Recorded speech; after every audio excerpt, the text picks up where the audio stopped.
Do we have multiple options? Answer is yes. Is that a problem? Why should it be a problem? If I'm smart enough to have multiple options, you should be admiring me. You shouldn't be criticizing. Now, is that a problem for other people? अलग अलग रिश्तों का अलग अलग इतिहास है। हम बिना भावनाओं के लेन देन करने वाले नहीं हैं। मैं नहीं चाहता कि आप अनजाने में भी ये आभास दे कि हम बिना भावनाओं के लेन देन करते हैं। हम ऐसे नहीं हैं। ये थी कि वो अमेरिकन को लेक्चर करते रहे हैं, अमेरिकी सेक्रेटरी ऑफ स्टेट को लेक्चर देते रहे हैं उनकी मौजूदगी में। मिसाल के तौर पे उन्होंने कहा कि जो गुड पार्टनर्स होते हैं वो चॉइसेस देते हैं। Partners provide choices. Smart partners take some of those choices. But sometimes there will be choices on which you say, well, I think I'll pass. कि उन्होंने पता नहीं किस हवाले से बात की कि ये कैसा लॉ एंड ऑर्डर, क्या मुल्क है, बच्चे घर से बाहर हों तो जब तक आ ना जाए माँ बाप बेकरार रहते हैं।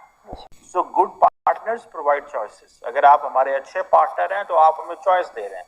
So one, हम पे एहसान ना करें, लेकिन एट द सेम टाइम ऐसे लग रहा है कि आने वाले सालों में जो है वहाँ पर सिर्फ और सिर्फ जो है आपको इंडियंस नजर आएंगे। लोगों की इज्जत करवाई है, उनके जो इंडियंस है ना वो अपनी इज्जत करवाना जानते हैं। अल्लाह का शुक्र अदा किया कि परवरदिगार अच्छा, मैं कल्ला ही पागल नहीं है। सो ये हाल है इस मुल्क का।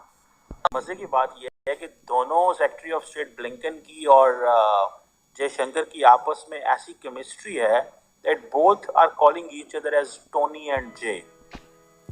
जय ने ये कहा है जय। हेलो दोस्तों, एक नए अपडेट के साथ आपका बहुत बहुत स्वागत है। तो दोस्तों, हमारे जो विदेश मंत्री हैं एस जयशंकर, वो म्यूनिक सुरक्षा सम्मेलन के एक पैनल में बैठे हुए थे और वहाँ पे उनसे एक सवाल पूछा गया।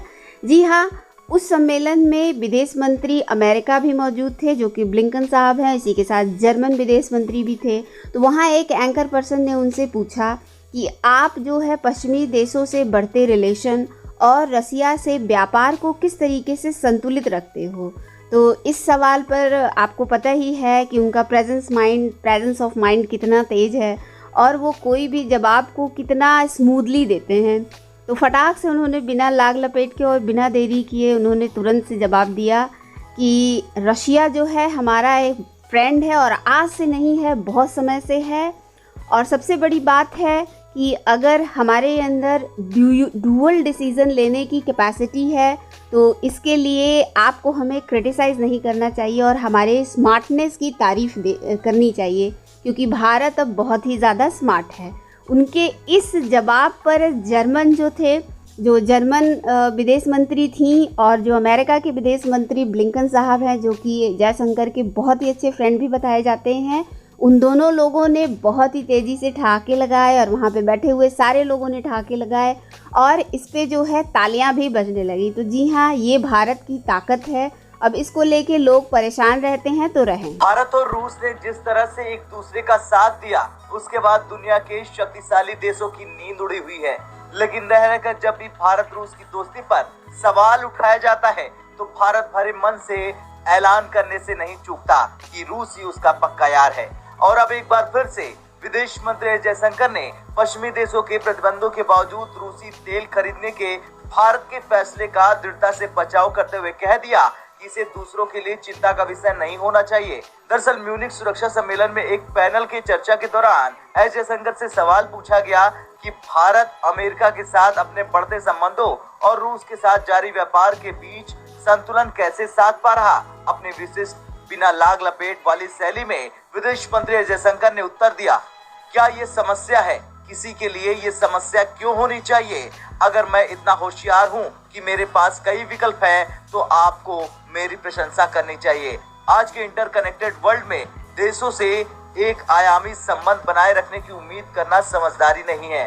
जयशंकर के जवाब पर अमेरिकी विदेश मंत्री एंटनी ब्लिंकन और जर्मनी विदेश मंत्री एनालेना बेयरबॉक मुस्कुराने लगे। ये दोनों भी पैनल का हिस्सा थे। बता दें कि यूक्रेन युद्ध के बीच रूस के साथ भारत के निरंतर तेल व्यापार को लेकर पश्चिमी देशों ने कई मौके पर अपना विरोध जताया है। इससे पहले भी विदेश मंत्री जयशंकर ने भारत की तुलना में रूस से यूरोप की तेल खरीद में असमानता की ओर इशारा करते हुए इस तरह की आलोचना को खारिज कर दिया था। डॉक्टर जयशंकर जो है ये थोड़ा फर्क है इसमें बात में। जहाँ भी जाते हैं, जिस जिस मुल्क को उन्होंने जितनी जितनी मदद दी होती है, वो हर जगह उसका जिक्र कर रहे होते हैं, जस्ट टू कीप टेलिंग कि जी हमारा स्टेटस बढ़ रहा है।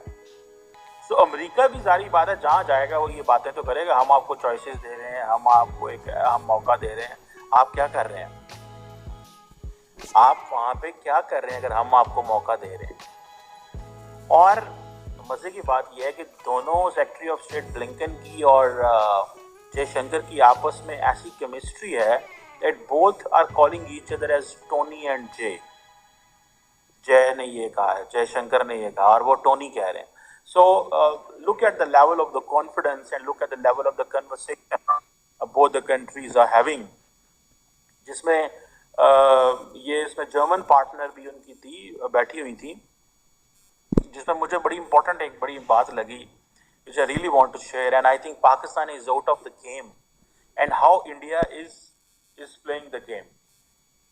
Tony Blinken ने ये कहा कि if you are not at the table, you are on the menu. It means कि अगर आप टेबल पे बैठ के खाना नहीं खा रहे तो यकीनन आपका ही खाना खाया जा रहा होगा, ठीक है? So you have to survive here. So survival of the fittest है ये.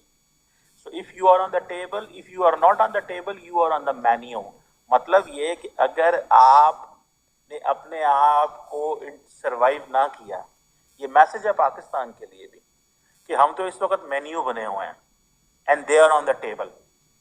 जो अगर सही बात देखी जाए इस खित्ते में, अगर हम हैं मेन्यू में हैं, हम किस चीज़ में, हमें तो दुनिया खा रही है इस सेंस में कि हम कहते हैं कि हमें यहाँ से भी टांग मार रहे हैं, वहाँ से बाजू मार रहे हैं, वो धक्का दे रहे हैं, वो हमें ये कर रहे हैं, हमारा दुश्मन की साजिश हो गई, फलां हो गई। So India is on the table with the Americans, they are talking of everything and Pakistan is in the menu, not in terms of India. America ने पाकिस्तान को मेन्यू में रखा, हमने खुद अपने आप को मेन्यू में रखा हुआ, हम खुद अपनी जो चॉइसेस हैं उनको ख़त्म हमने कर दिया है। सो ये चीज़ें what I have seen is कि वो जो, और फिर उसके बाद के अंदर वो किकबैक पे नजर आया उनकी। ये सबसे बड़ा लेसन है दुनिया के लिए लर्न करने के लिए कि नेशनलिज्म को किस तरह प्रमोट करते हैं, अपनी कौम को किस तरह प्रमोट करते हैं, उसकी करेंसी को किस तरह प्रमोट करते हैं, उसके डायस्पोरा को। मैंने तो अब इसको डायस्पोरा भी करना छोड़ दिया है, इस्तेमाल करना टेक्नोक्रेट्स को, क्योंकि अगले पढ़ा के बाहर भेज रहे हैं, जूते मार के निकाल नहीं रहे हैं, पढ़ा के भेज रहे हैं। इंडिया का, भारत का सबसे बड़ा दुनिया के लिए वेपन जिस वक्त है इंडियन इंस्टीट्यूट ऑफ टेक्नोलॉजी, और इस वक्त वो सब चढ़ के बोल रहा है इंडियन इंस्टीट्यूट ऑफ मैनेजमेंट है। ये पूरी दुनिया के लिए लेसन है, बिलखसूस डेवलपिंग कंट्री जो तरक्की करने की ख्वाहिश रखते हैं। कुछ कंट्री तो ऐसे हैं जो ख्वाहिश ही नहीं रखते ना, जिस कंट्री में आप बैठी हैं, आपकी तरक्की की ख्वाहिश नहीं है। आपकी तरक्की की ख्वाहिश सिर्फ 5000 लोगों को है जिनके हाथ में डंडा है और आपको मार रहे हैं, उन सबके बच्चे बाहर पढ़ रहे हैं, वो तरक्की कर रहे हैं, लेकिन पाकिस्तान से बाहर तरक्की कर रहे हैं। वो जहां जाते हैं, आपका सी पैक, आपने आपको, मैं आज से पहले आज आपकी सियासत डिस्कस करने से पहले मैं बात